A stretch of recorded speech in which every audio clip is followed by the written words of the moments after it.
Selon vous, c'est le bébé Totalement. de qui? C'est le, C'est le bébé de qui? ça? Moi ou elle? Ne vous fiez Elle pas. a l'air trop perdue. Elle connaît pas caméra, c'est pas mon bébé.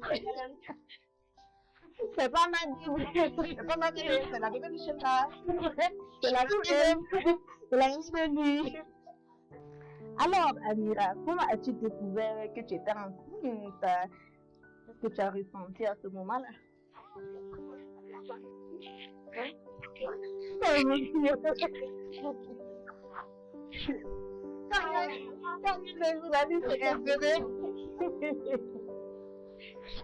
Moi, je crois que Hello, je m'appelle Amira et je suis la maman de Mila. Salut, moi c'est Ariane Neti et je suis la maman de Kayla et de Naël. Amira, comment tu as découvert que tu étais enceinte? Comment j'ai découvert que j'étais enceinte? Alors, j'ai remarqué que depuis un certain temps, j'étais super fatiguée, j'arrivais pas à me réveiller tôt le matin. Mais ça ne m'a pas mis la puce à l'oreille parce que je me doutais même pas du tout. Et j'ai commencé à avoir des envies de certaines nourritures, toujours sans savoir que j'étais enceinte. Et ce qui m'a mis la puce à l'oreille, c'est que j'ai une amie qui est venue me voir au bureau et elle est maman. Et son enfant s'appelle Amira comme moi. Et elle m'a dit, oui, Amira se demande quand est-ce qu'elle aura des cousins et des cousines. Je me suis dit que bon, ça fait quand même beaucoup de signes. Et du coup, je suis allée acheter un test de grossesse. Et je suis revenue au bureau et je me suis dit, je vais faire le test le lendemain. Parce que normalement, c'est la première urine du matin qui est la plus... voilà. Mais j'ai pas pu résister. Au bout de 2 minutes, je suis rentrée, j'ai fait le test et il était positif. C'est comme ça que j'ai su que j'étais. Qu'est-ce que tu as ressenti? J'étais choquée, j'étais contente, j'étais reconnaissante en même temps parce que je me disais, c'est une grâce. En fait, je ne savais vraiment pas où me mettre. Je me disais à qui je vais dire en premier. En même temps, je voulais que chaque personne ait une annonce spéciale. Donc, je ne savais pas à qui dire en premier. Du coup, je l'ai gardé pour moi, mais j'étais super contente. Après, pour travailler, là, c'était compliqué. J'imagine. Et toi, comment tu as découvert que tu étais enceinte? Bon, je vais aller avec la première grossesse parce que c'est là où j'étais le plus surpris, on va dire. Disons que j'ai eu des sensations bizarres. J'ai pas vraiment eu de symptômes ou bien quelque chose qui dit que voilà, c'est le début d'une grossesse ou bien des envies. Mais il y a quelque chose qui me disait, c'est pas normal, fais un test, c'est bizarre. Disons que c'est plus comme ça. Puis je me suis dit, ok, je vais faire un test. Je n'avais même pas partagé à mon conjoint. Donc je suis allée juste payer un test comme ça et j'ai fait. Et puis à ma grande surprise, parce que vraiment j'étais surprise, c'était positif aussi. Qu'est-ce que tu as ressenti à ce moment-là? Honnêtement, j'ai ressenti de la peur. Ma première sensation, ma première impression, c'était que j'avais peur. Je me disais, est-ce que je suis vraiment prête à être maman? Est-ce que c'est ce que je voulais vraiment à l'instant T? En tout cas, j'avais plus de peur au tout début. Et puis par après, il y a eu un peu de joie, puis tout ça. Voilà. Comment ton partenaire a appris? Bon, je vais aller avec ma deuxième grossesse. Disons que j'ai fait le test, c'était positif, puis c'était à quelques jours de Noël. Donc j'ai décidé de mettre de côté le test, puis j'ai emballé. Puis je voulais lui offrir ça le matin même du 25 avec les cadeaux de Noël, tout ça. Sauf que c'était les tests qui mettent 3 semaines ou plus, 2 semaines ou plus, et au bout de 2-3 jours, ça s'effaçait. Donc j'ai emballé le test et tout, je lui ai remis le cadeau. Et quand il a ouvert, il voit un test, mais le nombre de positifs ou négatifs, etc., là, c'était effacé. Donc il se demandait, c'est quoi un test sans description, mais je pense qu'il a fini par comprendre que moi, c'était pour dire que j'étais enceinte, et puis voilà. Ok. Et quelle a été sa réaction? Il était content, il était content. Je pense qu'il attendait ça quand même, donc il était quand même joyeux. Et toi, comment ton partenaire a appris pour la grossesse? Alors, de base, ce que moi je voulais faire, c'était comme toi, lui offrir un cadeau, parce que je l'ai appris après la Saint-Valentin, mais c'était bon, à quelques jours. Lui, il voyage et il revient, donc il n'était pas là pour la Saint-Valentin, du coup j'avais prévu un cadeau de Saint-Valentin pour lui. Et ce que j'avais prévu, c'est d'emballer le cadeau de Saint-Valentin et d'emballer aussi le test avec une petite carte où il est écrit je ne suis pas plus grosse qu'une myrtille, mais je t'aime déjà, papa. Donc, c'est ça le truc. Donc, il devait ouvrir le cadeau prendre son cadeau de Saint-Valentin et en bas, il y aurait un cadeau. Et là, il allait l'ouvrir, surprise et tout. Sauf que ça ne s'est pas passé comme ça. Oh là là. Mon mari est une petite fouine. Du coup, il a découvert par lui-même que j'étais enceinte en rentrant dans mon application. Donc, voilà. Mais, ça reste que c'est bon, hein, il a appris. oui, c'est ça. Mais il était content, mais il était choqué en fait parce qu'il ne s'attendait pas du tout. Du tout. Donc sa réaction c'était vraiment genre... Il était comme tétanisé là. Donc c'est ça. Mais il était content. Vous vous mariez, vous pensez que les enfants là ne vont pas venir ou bien ça va être surprise. Je sais pas comment dire. Ok. Quel a été le pire souvenir de ta grossesse? Moi je dirais que le moins bon souvenir de ma grossesse, c'était vraiment le premier trimestre. Parce que c'était le début, j'arrivais à rien manger, j'avais des nausées tout le temps, toutes les odeurs me dégoûtaient, j'avais chaud parce que c'était une période où il faisait chaud. Donc je me disais que j'allais devoir passer, je suis à 2 mois, donc j'allais devoir passer 7 mois comme ça encore. Je pensais que ça allait être que ça jusqu'à la fin. Donc au début franchement c'était pas trop la joie, j'essayais de tenir mais voilà. C'était pas évident, les matins là quand je me lève. J'étais déjà dégoûtée. Et toi, c'était quoi le moins bon souvenir de ta grossesse? Le moins bon souvenir, je pense que c'était lorsque ma grossesse durait parce que j'ai dépassé le terme. Puis à un moment donné, j'étais juste fatiguée. Et moi, bizarrement, au premier trimestre, j'ai pas trop de symptômes. Moi, les vomissements, puis tout ça, ça vient généralement à la fin de la grossesse. Donc j'étais fatiguée, je me sentais lourde. J'avais juste envie de pouvoir dormir, ça en gros. Donc disons que moi, ça va être plus la fin de ma grossesse, le dernier trimestre là où j'étais vraiment fatiguée. Et surtout les dernières semaines où j'ai dépassé le terme là où là j'étais juste fatiguée, j'étais à bout. J'étais à bout. Je viens de me souvenir d'une partie de la grossesse. Bon, je vais dire que c'est cette partie-là qui était la pire. Qui était la pire. J'ai fait un test. Bon, j'ai fait une batterie de tests genre dans le, je pense, 2e mois et tout. Et parmi les tests là, il y avait la rubéole. Il y avait la rubéole, il y avait la toxoplasmose, puis d'autres. Et quand j'ai fait les tests, j'ai regardé. Je regarde toujours les tests avant de les remettre au médecin et j'ai vu que la rubéole était positive.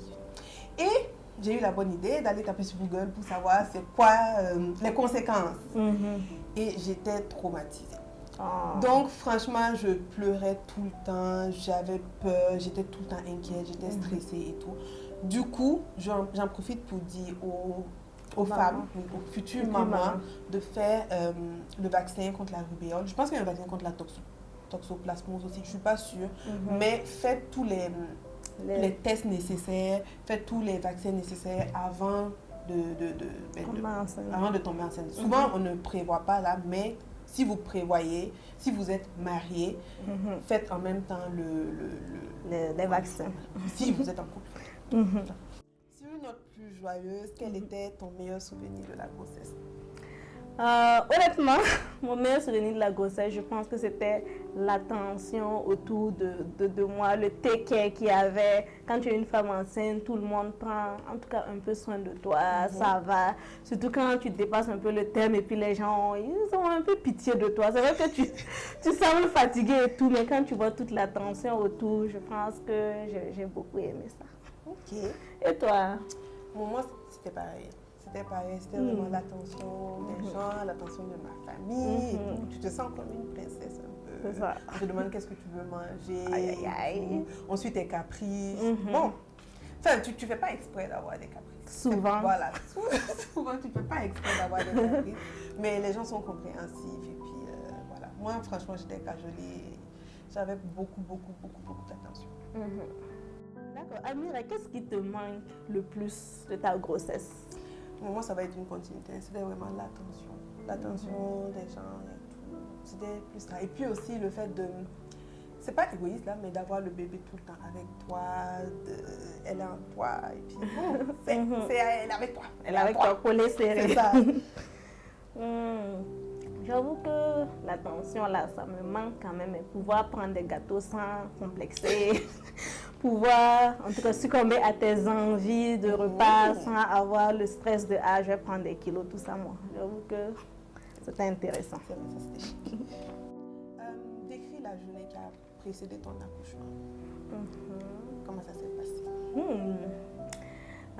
Bon, c'était un accouchement programmé. Donc, en fait, je savais que je devais aller accoucher lundi. Donc, la veille, c'était dimanche. Bon, si l'enfant n'était pas sorti le dimanche, et évidemment, il n'est pas sorti le dimanche. Donc, le dimanche, c'était ma dernière journée. Je me suis réveillée. J'ai décidé de vérifier pour la millième fois mon sac de maternité, regarder ce que je vais porter au bébé. Après ça, qu'est-ce que j'ai fait?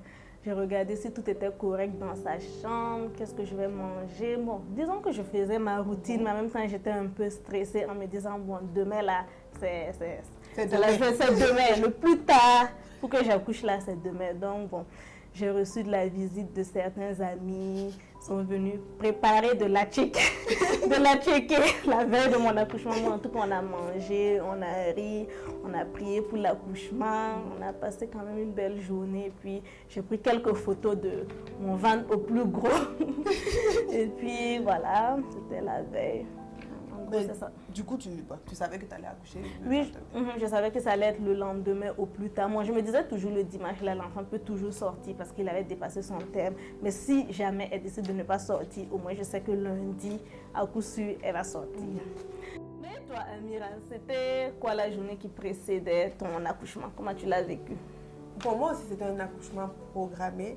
Sauf que c'était programmé pour, je pense, une semaine plus tard. C'est pour le 10, si je ne me trompe pas.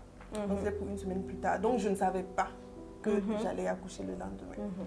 Et la veille, j'étais avec maman parce que mon mari travaillait pas à Montréal en ce moment et tout. Donc, on était toutes les deux et il devait venir le lendemain soir. Du coup, j'avais prévu de faire des courses pour remplir le frigo. Je me disais, bon, je vais accoucher dans les prochains jours. Donc, je vais remplir le frigo. Comme ça, peu importe quand le bébé vient, voilà, le frigo est plein, il y a la nourriture et tout. Et je suis sortie avec maman aux environs de 18h pour faire les courses. Et franchement, c'était les pires courses au monde. J'étais fatiguée, j'arrivais pas à bien marcher, j'étais aigrie et tout. Mais bon, j'étais aigrie moyenne, c'était pas comme si j'étais trop aigrie aussi. Et les courses là s'éternisaient, ça durait. Je suis rentrée le soir, j'ai préparé, j'étais fatiguée. Et c'est après que maman m'a confié qu'elle savait un peu que le lendemain j'allais accoucher parce qu'elle trouvait que j'étais un peu bizarre. Bon, aigrie, on va dire. Désagréable. Voilà, désagréable. Plus désagréable que d'habitude. Donc c'est comme ça que s'est déroulé la veille de mon accouchement. C'était une veille d'accouchement surprise, tu t'y attendais pas? Oui, je ne m'y attendais pas du tout. Du tout. Parle-moi de ton accouchement. Qui était présent d'abord? Bon, le premier accouchement, c'était mon mari, puis ma maman. Puis le deuxième accouchement, c'était mon mari, puis ma belle-mère. Ok. Est-ce que, raconte-moi, est-ce que ça s'est déroulé comme prévu? Sinon, comment ça s'est déroulé? Je ne pense pas qu'il y ait... Bon, en tout cas, rarement ça se déroule comme prévu. En tout cas, pour moi, ça ne s'est même pas déroulé comme prévu. Ça ne s'est jamais déroulé comme prévu? Jamais. Surtout pour la première, j'avais suivi toutes sortes de vidéos. À mon dernier trimestre, je passais mon temps à regarder tout ce qu'on appelait vidéos d'accouchement. J'avais fini avec ça. Je me disais que non, il y a des manières pour gérer la douleur, des manières pour crier. En tout cas, bref. Bref, j'avais tout suivi. J'étais prête. Sauf les vidéos de césarienne, ça, je n'avais pas suivi. Et je suis allée à l'hôpital, les contractions ont commencé, tout ça, accouchement, bon... J'ai un peu suivi, donc je pensais un peu savoir. Et à un moment donné, on me dit, ok, on va au bloc détresse respiratoire du bébé, césarienne. Je fais, attends, j'avais pas pensé que ça pouvait aller, oui, j'avais pas vu ça venir. Je savais pas que ça pouvait aller en césarienne, donc j'étais préparée pour accouchement voix basse, mais je n'étais pas préparée pour césarienne. En tout cas, j'ai été surprise et puis bon, ça ne s'est pas déroulé comme ce que j'avais prévu. Du tout. Bon, ça a été. Et toi? Parle-moi un peu de ton accouchement, comment ça s'est déroulé, qui était présent? Voilà. Moi, c'est ma maman qui était présente parce que comme je disais, mon mari n'était pas là, il devait arriver le même soir. Et non, ça ne s'est pas déroulé comme prévu parce que Bon, de base, j'avais rien prévu. Moi, quelques temps avant l'accouchement, là, j'ai commencé à faire des crises d'angoisse le soir. Quand je pensais à l'accouchement, je me disais, donc je vais devoir pousser, ça va faire mal et tout. Je n'en dormais pas. Donc, je refusais de regarder des vidéos d'accouchement, je refusais de regarder. Ariane insistait pour que je regarde certaines vidéos qui sont pédagogiques, mais je ne voulais pas du tout regarder de vidéos. Donc, je ne savais pas comment ça allait se dérouler. Et moi, on m'avait dit que le bébé ne s'est pas retourné, qu'elle était toujours en position assise, avec un pied en bas. Avec un pied en bas. Donc, ce serait impossible que j'accouche par voie basse si elle ne se retourne pas. Mais moi, j'avais toujours espoir qu'elle se retourne. Du coup, je n'ai même pas regardé non plus de vidéos de césarienne et tout. Voilà. Donc, moi, je me préparais, on va dire, pour un accouchement par voie basse. Et finalement, ça a été une césarienne programmée. Mais le jour où j'ai accouché, en fait, j'ai accouché parce que j'ai perdu les os. Et j'ai vu un liquide qui coulait. Donc, j'ai vu un liquide qui coulait. Direction hôpital. C'est ça. Non, je me suis dit que c'est pipi. Voilà, je me suis dit que c'est pipi et tout. Et je voulais retourner me coucher. Sauf que on m'avait dit que quand tu perds les os, il faut aller directement à l'hôpital. Donc, je ne voulais pas prendre ce risque-là. Donc, j'ai attendu un peu, puis j'ai vu que bon, ça coulait toujours. Et là, du coup, j'ai réveillé maman, puis on est parti. Mais ça ne s'est pas passé comme prévu, en tout cas. Même j'avais une idée un peu de c'est quoi une césarienne. Mais ça ne s'est pas passé comme j'imaginais. Voilà. Je crois que ça se passe définitivement rarement comme prévu. Sur une échelle de 1 à 10, comment tu évalues la douleur de ton accouchement? Ok, moi, vu que j'ai accouché par césarienne, j'ai pris la péridurale à un moment. Donc, je vais me baser sur ça pour évaluer la douleur. Du coup, au moment où on m'a mis la péridurale, moi, j'en pouvais déjà plus. Je me disais que ça devait continuer comme ça encore. Moi, j'abandonne. Moi, j'abandonne. Je ne suis plus du combat. Donc, disons qu'au moment où on m'a mis la péridurale, je dirais 8. Mais si ça continuait encore là, peut-être 15 même. Je pense que c'est sur la durée, en fait, à un moment, tu n'en peux plus. Parce qu'au début, la première contraction, bon, tu te dis, ça fait mal, mais bon, ça peut gérer. Mais quand ça commence à se rapprocher et tout là, Je te comprends. Et toi même chose, 10 étant la mort. Disons 8, 9. Bon, en tout cas, ça fait extrêmement mal. Ça fait extrêmement mal, les contractions rapprochées. Mais après, à un moment donné, quand on te met la péridurale, j'avoue que ça te calme, tu redescends, tu peux mettre à 6. Et puis moi, après encore, quand l'effet repart et puis tu n'as pas encore accouché, ça remonte progressivement. Mais disons que je vais m'arrêter à 8,5. Par rapport à la péridurale, je pense qu'on a la même expérience. Toutes les mamans veulent accoucher sans péridurale. Parce que tu te dis que ça te fait te sentir vraie maman et tout. Donc, même si tu ne le dis pas, ce traitement, tu te dis, bon, je vais essayer quand même d'accoucher sans péridurale. Et puis, bon, quand on va te demander, tu vas dire, oui, j'ai accouché sans péridurale et tout. Si vous ne pouvez pas, là, faut laisser, on va vous piquer. Mais ça aide. Faut laisser, on va vous piquer. On a créé ça pour quelque chose. Donc, franchement, et moi, je me dis, bon, que tu accouches avec la péridurale, que tu accouches pas césarienne, que tu accouches sans, que tu accouches de n'importe quelle manière, ça fait de toi pareil une maman. Donc, n'ayez pas honte de demander la péridurale si c'est safe. Voilà, si c'est safe. Voilà. En tout cas, j'avoue que la première fois, j'ai dit pas de péridurale, mais je me suis dit si ça chauffe, je pourrais quand même demander de mettre. Et ça a chauffé et j'ai demandé de mettre. Et je suis repartie pour la deuxième fois, je me suis dit encore pas de péridurale, je vais essayer. Et ça a chauffé encore et j'ai demandé encore de me remettre la péridurale. Et si je dois accoucher une troisième fois, je vais aller en me disant sans péridurale. Mais si ça chauffe, je vais encore dire de me mettre la péridurale. Il faut essayer. Oui, il faut essayer. Et j'avoue que ça aide. Quand on met là, ça diminue quand même. Hein? C'est ça. C'est ça. Comment tu ressentis la première fois que tu as pris ton bébé dans les bras? La première fois, lors de ma première grossesse, comme je suis allée en césarienne d'urgence, il y avait trop de médicaments dans mon corps. Donc la première fois que l'enfant est sorti, je me rappelle que j'étais en mode, c'est mon bébé là. J'avais pas les esprits trop clairs, j'étais dans un flou, je regardais, je sentais pas. Donc je l'ai pris, ou du moins on l'a prise mettre sur moi. Mais honnêtement, j'ai pas eu de sensation, de feeling. J'étais juste presque endormie et je me rappelle que je fermais même les yeux alors qu'elle était là. Et puis moi, ils l'ont repris et puis on m'a mis en salle de réveil. Donc j'ai vécu ça comme ça, genre aucune sensation, rien, jusqu'à mon réveil où là je l'ai prise et puis maintenant j'étais contente. Donc on peut dire que c'est ça la première fois. Genre, le moment où tu étais Bon, vraiment éveillée. oui, oui. On m'a dit que alors c'est ça, c'est ça. Là j'étais contente, c'est sûr. Je me suis dit que c'est toi qui étais dans mon ventre pendant 9 mois là. Mais bon, un pur bonheur. Et toi? Moi, mais quand on l'a déposé sur moi, bon, disons que quand je l'ai entendu crier, j'avais déjà commencé à pleurer. Oh. Mais quand on l'a déposé sur moi, j'étais comme, hey, c'est mon bébé, c'est elle et tout, c'est comme toi, c'est toi qui étais dans mon ventre et tout. Et j'étais contente, j'étais surprise, j'étais choquée. Et peut-être 10 minutes après, j'ai eu un sentiment comme d'angoisse, on va dire. Parce qu'elle était sur moi et je me disais, genre, je vais devoir m'occuper d'un bébé et tout. Est-ce que je suis prête? Est-ce que...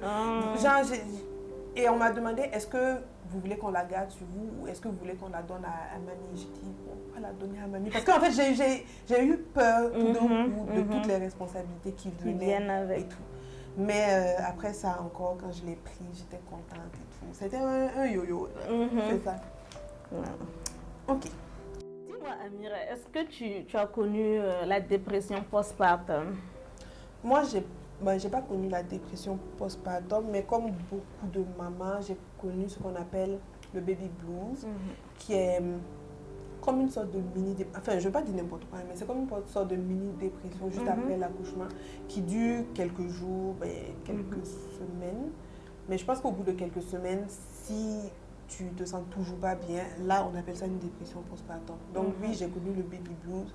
Je me rappelle que le lendemain de le lendemain de ma sortie de l'hôpital, j'ai écrit à mon amie, coucou Sarah, pour dire que je pense que je vis une dépression postpartum parce que je me sentais vraiment pas bien. Il y avait quelques trucs il y avait quelques sensations. Quelques sensations, voilà. J'avais souvent des sensations négatives, je n'étais pas contente, ou bien je me disais, est-ce que je vais m'en sortir et tout, est-ce que j'étais prête, est-ce que je vais pouvoir l'allaiter correctement. J'avais beaucoup de questions et tout. Et elle m'a dit non, c'est pas la dépression postpartum, c'est le baby blues. Et ça, il y a 80%, je pense, de mamans qui le vivent. C'est normal, c'est à cause des hormones qui balancent. Donc moi, j'ai connu le baby blues. Le baby blues. Et toi? Pareil. J'ai connu le baby blues. Tu regardes ton enfant, puis je sais pas, tu es contente, mais en même temps, tu sens triste, tu te poses des questions, tu te sens mal. Je pense que j'ai connu ça. Et honnêtement, on devrait plus en parler parce que c'est quelque chose qui arrive à presque tout le monde. Et puis, c'est vraiment normal de passer par ça. Juste qu'il ne faut pas que ça dure trop. Quand ça persiste dans le temps, c'est là que ça devient, comme tu as dit, une dépression. Et vraiment, ça à éviter. Mais le fait de se sentir mal, le fait de se sentir bizarre, tu ne sais pas si tu es contente, tu es triste. Ça, je pense que c'est ça le baby blues. Et puis, je pense que moi, c'est un peu inévitable. Donc, moi aussi, j'ai fait l'expérience. Mais tu as raison, on devrait plus en parler parce que moi, je ne connaissais pas. Et du coup, comme j'avais cette sensation, je pensais que je ne serais pas une bonne maman. Normalement, tu ne dois pas avoir ce sentiment-là et tout. Moi, j'avais eu la question vient après là, mais j'avais eu c'était compliqué pour moi, l'allaitement au début. Donc, j'avais super mal. Et quand le bébé se réveillait, normalement, tu dois être contente, tu veux la prendre et tout. Moi, je pleurais, je la regardais, je dis, oh, je vais devoir l'allaiter, ça va être dur et tout. Donc, tout ça, ça a contribué au baby blues et tout. Et je pense que, voilà, comme tu dis, il faut en parler pour que vous ne vous sentiez pas mal si vous ressentez ça. Si tu ressens ça et qu'en plus de ça, tu te sens mal de ressentir ça, c'est sûr que c'est plus facile que ça arrive à une dépression postpartum. Je suis d'accord. Alors, Ariane, est-ce que tu as fait le choix d'allaiter? Si oui, pourquoi? Sinon, pourquoi aussi? Ok, oui, j'ai choisi d'allaiter pour 6 mois. J'ai choisi d'allaiter parce que partout on conseille l'allaitement, on conseille le lait maternel et même l'acte même d'allaiter, on dit que c'est bon pour le bébé. C'est pas forcément quelque chose que j'aime, que j'apprécie, Mais vraiment, j'ai choisi de le faire par rapport au bébé parce que je me suis dit que bon, je peux le faire, j'ai du lait et on dit que c'est mieux de le faire. Donc bon, c'est vraiment la seule raison qui m'a poussée à le faire parce que c'était conseillé, parce que c'est bien. Ok. Et toi? Toi, tu as choisi d'allaiter. Bon, moi, c'est pareil comme pour toi, parce que on a dit que c'est le lait maternel, c'est le meilleur lait et tout. Et moi, de base, je voulais même allaiter au sein exclusivement. Donc, j'avais même pas payé de tiret. Oh. Donc, moi, j'allais avoir beaucoup de lait, voilà, à tout moment, On y quand va. je veux et tout. Sauf que ça s'est pas déroulé comme prévu, comme je disais et tout. Du coup, j'ai acheté mon tiret tranquillement pour tirer le lait et puis lui donner de temps en temps. Donc oui, au début, c'était que l'allaitement maternel exclusif, voilà. Et bon, après, on a rajouté du lait maternisé. Il faut reconnaître que l'allaitement, c'est quelque chose. C'est quelque chose. Moi, les images que vous voyez des mamans qui tiennent les bébés comme ça avec le sein, puis elles sourient, elles sont contentes. C'est fake. Tu vois, c'est truqué, hein? Non, souvent, je me retiens truqué, souvent. hein? Parce que, sans mentir, ça fait un peu mal. Voilà. Un peu? Ça fait Ça mal. fait mal. Au début. Après, genre, moi, personnellement, après, je sentais plus grand chose et tout. Oui, ça faisait plus mal, mais au début, ça fait mal. Parce que ton sein n'est pas habitué, en tout cas, voilà. Du coup, bon, c'est des nouvelles sensations, ça fait un peu mal. Ça fait très mal. Voilà. Au-delà, on dit souvent que c'est parce que le bébé n'est pas bien positionné et tout. Donc oui, il y a ça. Si le bébé n'est pas bien positionné, si le bébé est trop fort, ou bien si, je pense qu'on a dit si sa lèvre inférieure n'est pas bien ouverte, tout ça, ça contribue à créer de la douleur et tout. Et ne vous découragez pas. Moi, j'ai voulu me décourager. Je me suis dit, j'abandonne dès les premiers jours. Mais bon, Ariane était là pour me soutenir. Elle était déjà passée par là. Ouais, mais encore une fois, je peux aimer. Au-delà même du fait que ça fait des plaies, souvent ça fait mal. Il y a le fait que j'ai l'impression que c'est toute mon énergie qui va avec quand le bébé allaite, c'est comme il aspire toute ma force, il aspire tout. En tout cas, il y a un effet que j'aime pas trop dans l'allaitement. Mais vu que c'est bien, vu que c'est conseillé, on fait l'effort, au moins moi pour les 6 premiers mois de le donner. Et après, ciao, bye. Ne débrouille pas.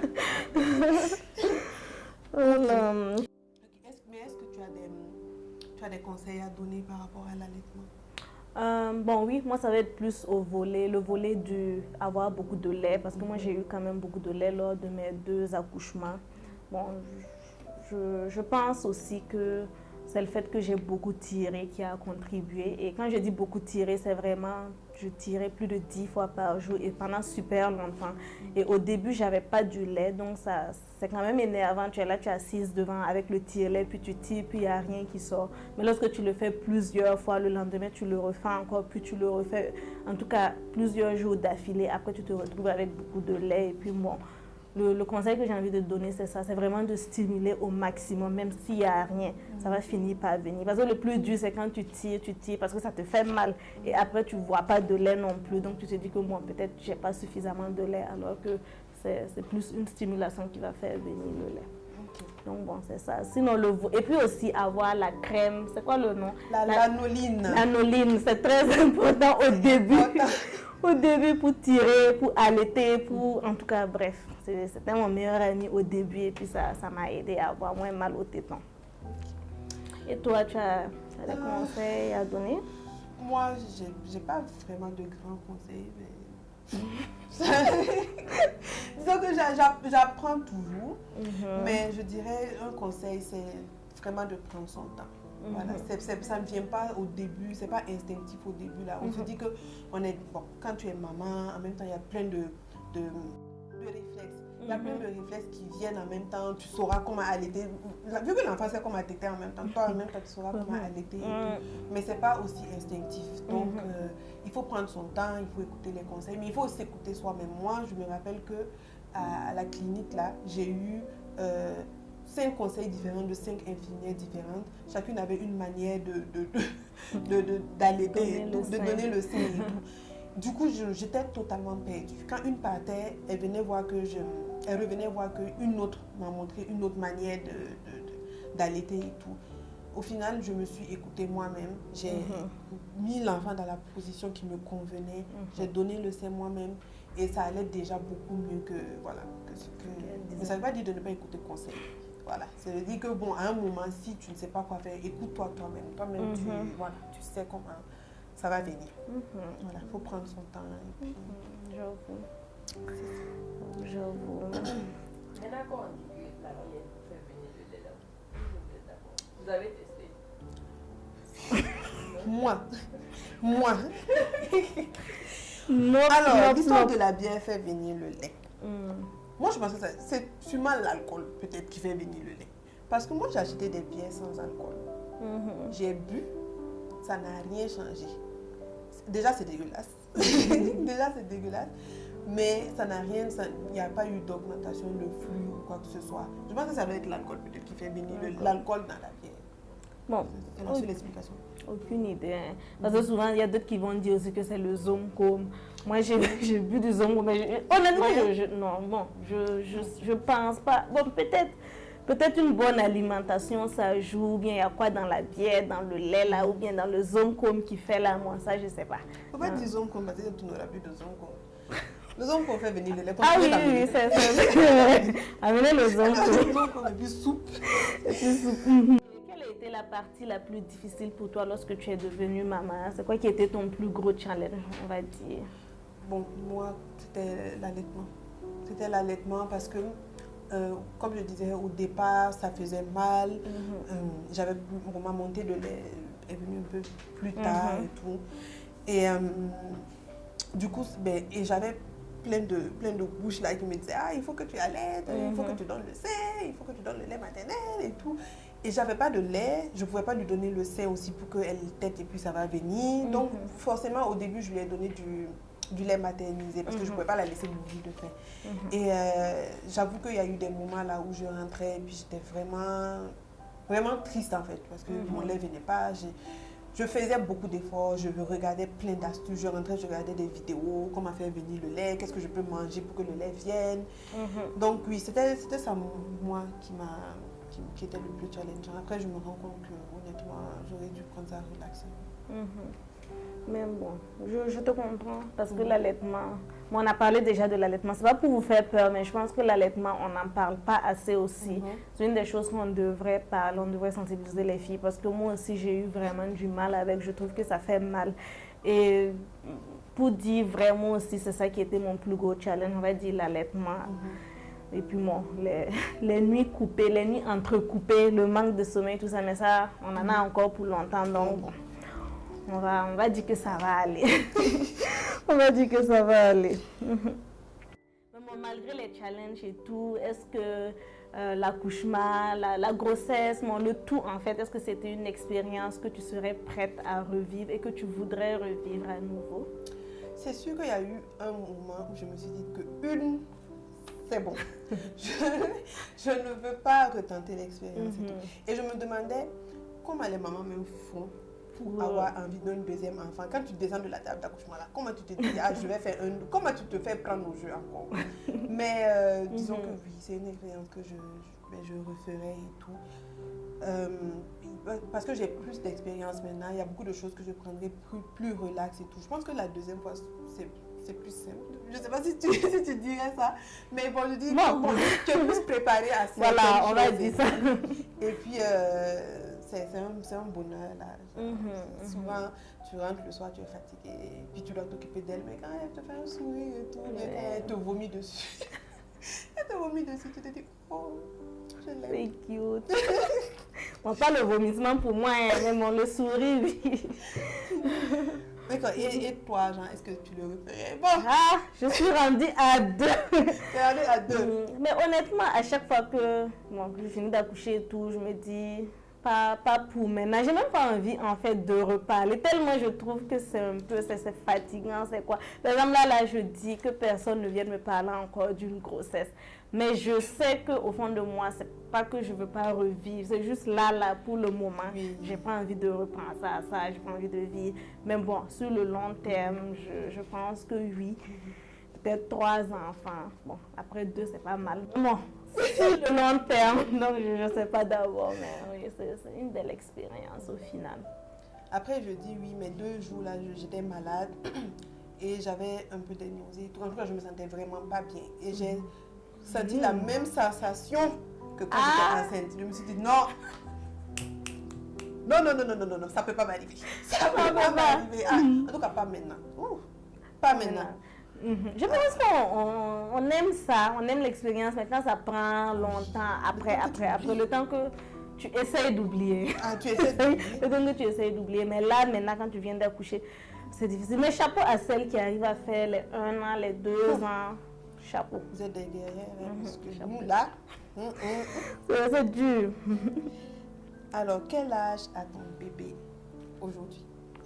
Elle a 6 mois. Ma deuxième a 6 mois. Ma première, elle a 4 ans. Ok. Bon, la mienne, elle a 5 mois. Elle est née 1 mois après elle. Oui. Donc, c'est ça, c'est des fausses jumelles. Oui, c'est des besties. C'est des besties. C'était quand même intéressant parce qu'on a vécu la grossesse ensemble, on se partageait des choses. Puis il y a eu 1 mois d'écart. C'était nice. C'est ça. Donc, Amira, si Mila pouvait parler à l'heure d'aujourd'hui, tu penses qu'elle te dirait quoi?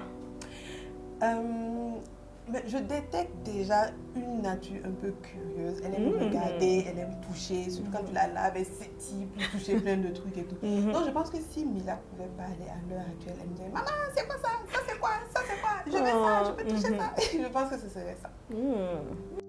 Et toi, Ariane, tu penses que qu'est-ce que Naël te dirait si elle pouvait parler?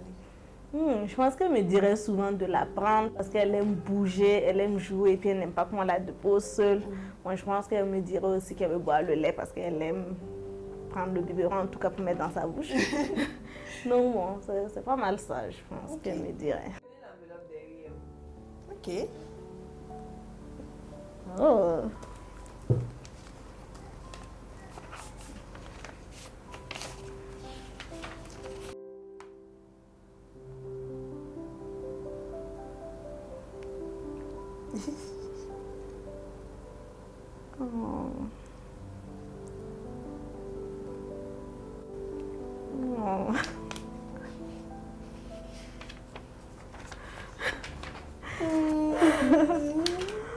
That's cute. Ouais, ça fait chaud au cœur de lire ça. Chère maman, merci de m'avoir portée pendant 9 mois. Merci d'avoir accepté que ton corps change pour me permettre de grandir. Merci de m'avoir donné naissance. Merci de prendre soin de moi et de toujours me donner le meilleur de toi. Je suis tellement reconnaissante et bénie d'être ton enfant. Tu es une mère dévouée et aimante. Tu es belle, tu es forte. Tu es ma superwoman, tu es ma maman et je t'aime profondément. De Mila et Naël. Oh. C'est cute. Oh.